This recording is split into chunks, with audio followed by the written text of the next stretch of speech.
Hi, I'm Mike B from the Who Dares Rolls podcast at the UK Games Expo 2016, and we're going to take a look at Everdark, which is kind of one of the Expo's hotness at the moment. So let's do that now. Yeah, no pressure. No pressure. Right, so my name's Ed from Walrus Games, and I've created Everdark. It's a 2 to 4 player rotating maze strategy game. Cool. Where the idea is you're working as a team to protect the city from the darkness outside from these creatures called Skier. But at the same time, you're working for yourself to score as many points as you can. So on this tracker board, you will have the health of the city, the devastation, so to speak, and you're going to have a score which will be continuously followed around. Now, there is still in development, so we're changing it to the first to 30, or if the city reaches 100% devastation, and as the city gets more and more damaged, it's going to get increasingly dangerous at each level. So at 20% damage, you're going to be attacked in here, 40, 60, 80%, and you're going to start receiving damage. Now, the game is working currently on a timer basis, so you're going to have 5 minutes per round, and in that you will play as fast as you can, as many rounds as you can fit in. So a turn will work out that you get 4 actions, and in those actions you can either move the board or you can move yourself to another space. Cool. Moving the board is quite simple. All you got to do is twist. You've got these white lines that are currently going across the board. One turn of the board is to line up again. So for example, say you were blue and you were over here, and you were trying to reach red over there. You could then, for one of your actions, go 1, 2, and then for 3, you could be up there. Cool. Now, if yellow was somewhere else in the maze, trying to get themselves to this spot here, and you don't want to do that, for your 4th action, you could then laugh manically as you turn him away. Haha! He can no longer reach the objective as easily, so he's wasting his time getting up there. So it is a fine balance between trying to work as a team to protect the overall prosperity of the city, the health of it, but you want to win. You want to be the first to 30 points. Elect yourself the ruler. Now, a bit of backstory for you. Okay. The ruler of the city is what's called the Lightbringer, and he keeps the Everdark out, which is full of these monsters, these Skier.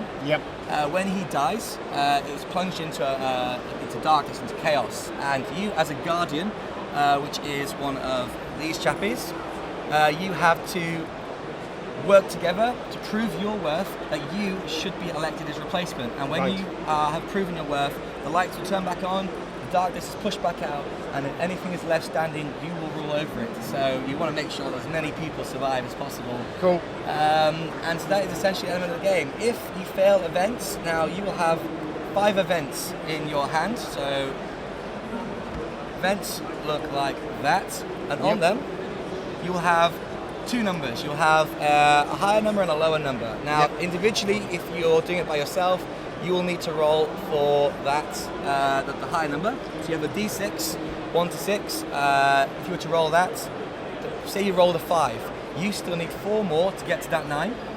So on here, you would need to discard 4 of your energy to complete it. Congratulations, you finished. At the end of the round, you would then get reward dice, which are blue for points, green for energy back, and yellow for items. And so you get a combination of whatever you think is best for you to further your own objective. So, for example, you get 1 for this, and you get 1 as standard. So, end of the round, if you only did that 1, you would go for probably points and some energy, and you'd roll that, and you'd end up with 2 points, 2 energy. Not the best result. The more events you complete, the more rewards you get, the happier you'll be at the end of the game. Cool. Any you fail at any point, you will lose points, but also you'll notice that there are these orange little markers over there. I was going to say, what's with the orange markers? They are devastation markers. And what happens is you fail that event, that part of the map, the city, is permanently removed from the game. You can never again access that. So you're slowly shutting off areas of the board. Exactly. So a very simple maze to begin with, but as the game progresses, it's going to get more and more difficult to navigate. And also what it will do is it will drop down the health of the city down towards 100%. So as I mentioned, at 20, 40, 60, 80, these will respectively get dangerous. And by that, the monsters will attack you in the form of this red dice.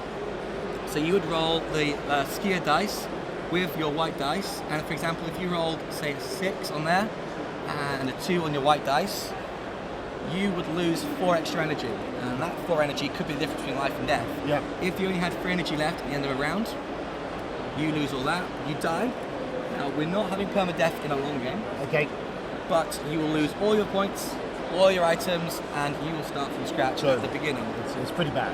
Don't die. It's not Especially good. in the end of the game, do not die. So if you finish your turn in the outside at the beginning, you'll get attacked, and as each time you reach a marker, you want to get away from those rings. So towards the end of the game, you see people running back into the middle, desperate to trying to survive, and then you get people who are deliberately putting block paths in the way of people, so they will turn it, Yep. so you can't get up there.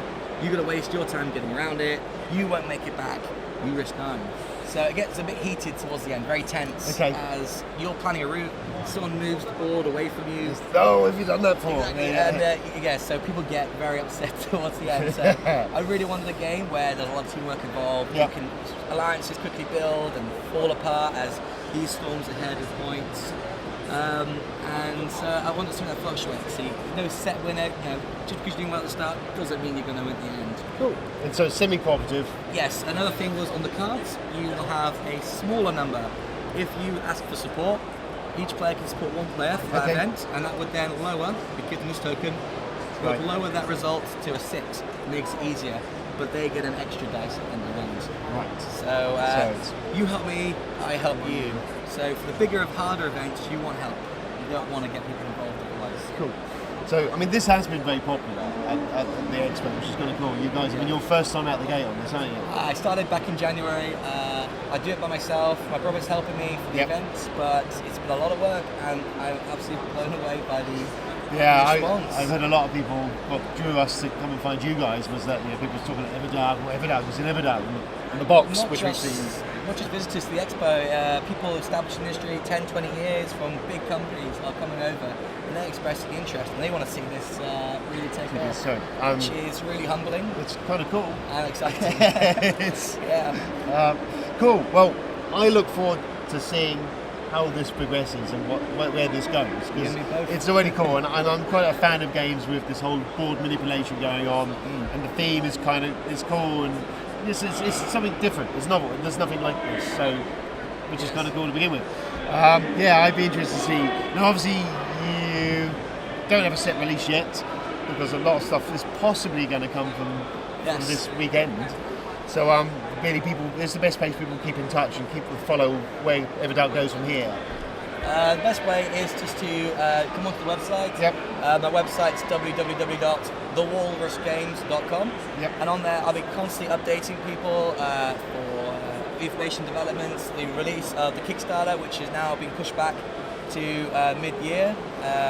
Hoping, fingers crossed, early next year we'll be releasing. But it entirely depends, because as you said, a lot of interest from some really big names, Yep. and it's blown me away, and we are going to stall for a moment while we get something that is as close to perfect as we can physically get for myself. Yeah, sounds like a good plan. So it's exciting, it's a lot to do. Yep. Bring it on.